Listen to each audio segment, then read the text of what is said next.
আসসালামু আলাইকুম। ঈদ মোবারক, ঈদ মোবারক।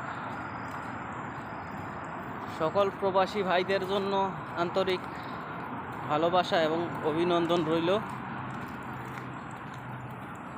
জানি সবাইরে দাওয়াত দিলে আসতে পারবেন না যদিও, আর আমিও তেমন বেশি আয়োজনও করতে পারি নাই।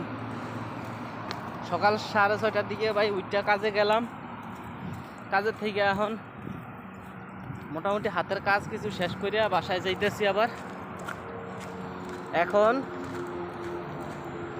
বাসায় গিয়ে গোসল করে নামাজ পড়তে পারবো কিনা জানি না, তারপরে চেষ্টা করবো ইনশাল্লাহ। তো দ্রুত হাঁটতে যাইতেছি, মানে শর্টকাট রাস্তা দিয়া। এই যে এত কষ্ট, এত পরিশ্রমের টাকা পয়সা আবার ইতে ফাটাই, আর আমাদের দেশের সরকারি কর্মকর্তা কর্মচারীরা খাইয়া আমাদের নামে উল্টাপাল্টা কথা বলে। Likey